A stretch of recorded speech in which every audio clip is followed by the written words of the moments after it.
नमस्कार दोस्तों, चैनल में आपका स्वागत है। आज हम बात करने वाले हैं एंजल वन की। पिछले कुछ दिनों पहले मैंने एंजल वन का वीडियो बनाया था जब ये स्टॉक ब्रेकआउट पे था आपने।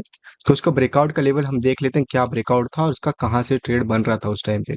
अभी देखते हैं तो स्टॉक जो था यहाँ पे ब्रेकआउट किया था। ब्रेकआउट होने के बाद स्टॉक जो था यहाँ पे एक बार पुल बैक के लिए आया था, रेजिस्टेंस पे यहाँ पे सपोर्ट लेने के लिए आया था, सपोर्ट लेके ऊपर गया था। पर उसके बाद देखेंगे पिछले 3 हफ्तों से जो स्टॉक है हमारा ये डाउन साइड ही जा रहा है। तो उसको डेली बेसिस से समझते हैं, इसका लॉजिक क्या होगा। अगर आपने भी इसमें आपकी इसमें है पोजीशन, अगर या लेने की सोच रहे हैं तो आगे हम क्या कर सकते हैं उसी के बारे में हम बात करेंगे। यहाँ पे चार्ट हमको क्या दिखा रहा है उसी लॉजिक की बात करेंगे। पहले बात करते हैं पुल बैक की। पुल बैक तो आप देखेंगे यहाँ पे ठीक ही था, ये पर इसमें एक इशू है। यहाँ पे जब भी कोई अपर ट्रेंड में स्टॉक होता है तो वो अगर इस तरीके का कुछ वो किसी चैनल में फंसता है तो सबसे बड़ी बात होती है चैनल को ब्रेक करके अगर उसको ऊपर जाना चाहिए। कोई भी स्टॉक हो अगर चैनल ब्रेक के ऊपर जाता है तो उसको हम बोल सकते हैं कि यहाँ पे बहुत ज्यादा पोटेंशियल है ऊपर जाने की।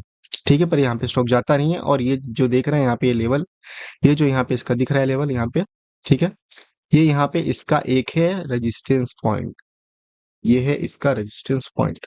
ठीक है, ये इसका रेजिस्टेंस पॉइंट यहाँ पे एक बन चुका है एंजल वन का। तो ये रेजिस्टेंस से स्टॉक जो था नीचे गिर गया और इसका सपोर्ट पॉइंट बन गया था। फिर उस रेजिस्टेंस को स्टॉक ने बड़ी मेहनत से यहाँ पे वॉल्यूम यहाँ पे कुछ आए थे 2 दिन, तो वो 2 दिन की वैल्यू वॉल्यूम में स्टॉक ने इसके ऊपर जाके अपनी क्लोजिंग दी थी। क्लोजिंग के बाद देखते हैं अभी एंजल वन में चल क्या रहा है कि एंजल वन का जो स्टॉक है भी, जो 5 तारीख था बहुत ज्यादा ही गिर चुका था, 5% से ज्यादा डाउन था उस दिन। तो बहुत सारे इन्वेस्टर जो थे पैनिक हो गए थे। अभी बात करते हैं, तो ये तो हमने देख लिया स्टॉक का जो ये सपोर्ट था उसको उसने ब्रेक किया था रेजिस्टेंस को। रेजिस्टेंस के बाद दूसरे रेजिस्टेंस पे आके रुका और वहां पे स्टॉक जो था वहां पे रेजिस्टेंस को ब्रेक नहीं कर पाया और नीचे आ गया। ठीक है, इसका एक यहाँ पे हमको एक इमीडिएट रेजिस्टेंस देखने को मिला। स्टॉक ने फिर गया ऊपर और ये रेजिस्टेंस के ऊपर अभी जाके यहाँ पे सपोर्ट बना के वहां पे ट्रेड कर रहा है, सपोर्ट को बार बार ब्रेक भी करता है। इसका मतलब ये है कि ये जो सपोर्ट पॉइंट है इतना यहाँ पे मजबूत नहीं है, इसको और थोड़े दिन कंसोलिडेट करना पड़ेगा यहाँ पे, जिसकी वजह से ये स्टॉक यहाँ पे मजबूत और बन सकता है। इसके जो सपोर्ट पॉइंट है और इंक्रीज हो सकती है। तो अभी हम फाइनल बात करते हैं यहाँ पे हमको करना क्या है एज इन्वेस्टर।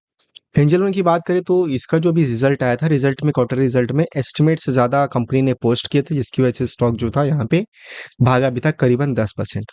उसके बाद देखते हैं कि इतनी बड़ी कोई यहाँ पे चेंजेस हुए नहीं है, ना यहाँ पे कोई बहुत ज्यादा कंपनी को प्रॉफिट हुआ है। और यहाँ पे चार्ट पैटर्न भी हम देखेंगे तो ये जो चार्ट पैटर्न मैं आपको दिखा रहा हूँ, मैं आपको यहाँ पे क्लियर एक, मैं वीकली बेसिस पे जाऊंगा तो आपको क्लियर यहाँ पे पैटर्न एक दिखा पाऊंगा मैं। ठीक है, ये हमारा पहला रेजिस्टेंस हो गया। अब इसको बाद देखेंगे ना आप यहाँ पे इस ये जो दूसरा रेजिस्टेंस है यहाँ पे, ठीक है, यहाँ पे भी स्टॉक अभी जाके गिर रहा है। यहाँ पे 2 रेजिस्टेंस हो गए और इसका ये ऑल टाइम हाई का रेजिस्टेंस। तो जिस स्टॉक के पास अभी इतने सारे यहाँ पे रेजिस्टेंस पॉइंट्स यहाँ पे बने हुए 1 2 3, यहाँ पे बहुत सारे रेजिस्टेंस पॉइंट बने हुए हैं, जिसकी वजह से स्टॉक जो हो रहा है बार बार वहां से रिजेक्ट हो रहा है, बार बार वहां से सेलिंग आ रही है। ठीक है, ओवरफ्लो हो रहा है वहां पे बहुत ज्यादा।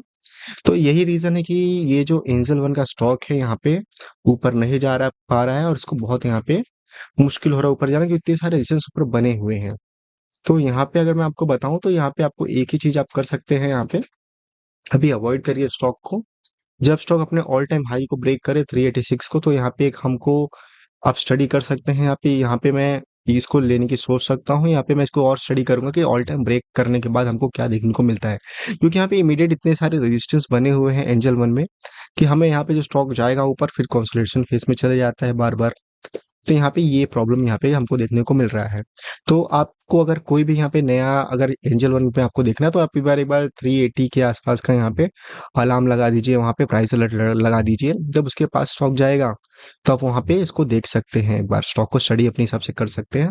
और मेरी तरफ से कोई बाय या सेल रिकमेंडेशन नहीं है, आप अपना जो फैसला है अपने खुद की रिसर्च करके ले सकते हैं। ये सिर्फ एजुकेशनल पर्पज के लिए ही यहाँ पे मैंने बनाया हुआ था कि बहुत मुझे कमेंट्स में 1 2 लोगों ने बोला था कि आप एंजल वन का एक बार बता दीजिएगा, तो मैंने यहाँ पे आपको बता दिया कि ये जो इसका पॉइंट है यहाँ पे जब का 380 का पॉइंट लेवल नहीं आता है तब तक स्टॉक को हमें सिर्फ अपने वॉच लिस्ट में ही रखना चाहिए। इसमें अभी हमें कोई फ्रेश एंट्री अवॉइड करनी चाहिए, क्योंकि ये जो है कि यहाँ पे बहुत सारे अभी रेजिस्टेंस लेवल हैं यहाँ पे और स्टॉक ने वहाँ पे बहुत ज्यादा ही वहां से ड्रॉ डाउन किया हुआ है। तो सेम पैटर्न हम यहाँ पे भी देख सकते हैं कि यही ये जो पैटर्न यहाँ पे, ये पैटर्न यहाँ पे भी हमको ये सेम पैटर्न यहाँ पे देखने को मिल सकता है। तो इसको ध्यान रख के आप यहाँ पे अपनी स्टडी कर सकते हैं, स्टॉक को देख सकते हैं। तो इसी तरह से हम बहुत सारे स्टॉक जो होते हैं उनके टेक्निकली बेसिस पे, फंडामेंटल बेसिस पे एनालिसिस करते रहते हैं। तो अगर आप भी कोई स्टॉक है आपके इसमें फंसे हुए हैं या कि कोई एनालिसिस करना चाहते हैं तो आप कमेंट्स कर सकते हैं, उसका वीडियो हम ज़रूर लाएँगे। Thank you.